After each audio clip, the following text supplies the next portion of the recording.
पंछी बनूं उड़ती फिरूं मस्त गगन में। Welcome to my YouTube channel. आज हम हमारी क्लास 10th इंग्लिश का चैप्टर नंबर 3 पढ़ेंगे। हमारे इस चैप्टर के राइटर हैं लियाम ओ फ्लर्टी फ्लहर्टी। ये स्टोरी बेस्ड एक यंग सीगल पे है जो अपनी पहली उड़ान भरने से बहुत डर रहा था। उसे ऐसा लग रहा था कि उसके पंख जो है उसका साथ नहीं देंगे। आगे हम स्टोरी में जानेंगे यंग सीगल के अंदर कॉन्फिडेंस आता है, क्या वो उड़ने में कामयाब हो पाता है या वो फेल हो जाता है। अब हम इस स्टोरी को स्टार्ट करते हैं।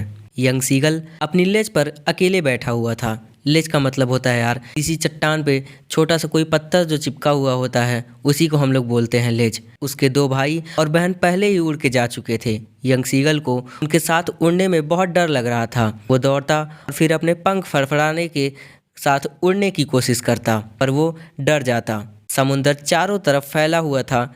चट्टान से समुंदर की ऊंचाई काफ़ी ज़्यादा थी।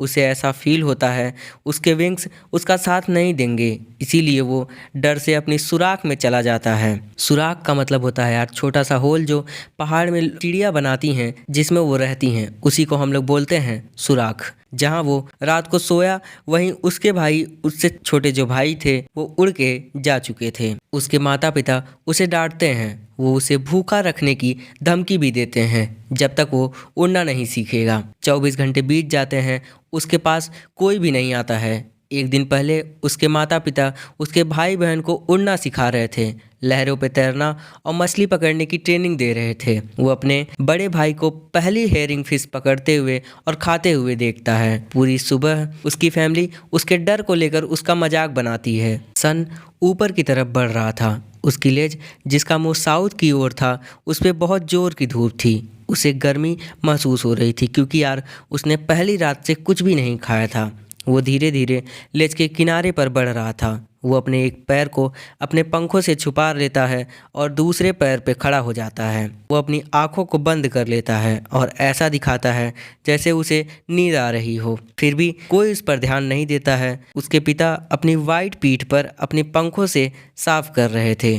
उसकी माँ केवल एक ऐसी थी जो उसकी ओर ध्यान दे रही थी। उसकी माँ अपनी पैर में पड़ी मछली को दोनों चोंचों से काट रही थी, फिर अपने चोंच को रॉक पर रगड़ती और साफ कर लेती, जिससे उसकी चोंच जो है वो धारदार हो जाती। यंग सीगल को उसकी भूख ने पागल बना दिया था। उसे अपनी खाने को ऐसा काटना बहुत ज़्यादा पसंद था। गा गा गा वो अपनी माँ से खाना देने की प्रार्थना करता है। उसकी माँ गाओ कोल आ बोलती है। वो खुश हो जाता है। उसकी माँ मछली का एक टुकड़ा उठाती है और उसकी तरफ बढ़ती है। वो खुशी से आगे की ओर झुकता है और नजदीक जाने की कोशिश करता है। जब वो उसके सामने थी, वो रुक जाती है। उसके मुंह में जो मछली का टुकड़ा था लगभग बच्चे की पहुंच से नजदीक था।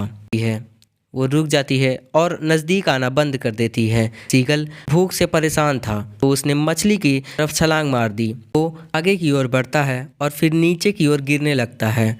उसे बहुत डर लग रहा था। उसे कुछ सुनाई नहीं दे रहा था।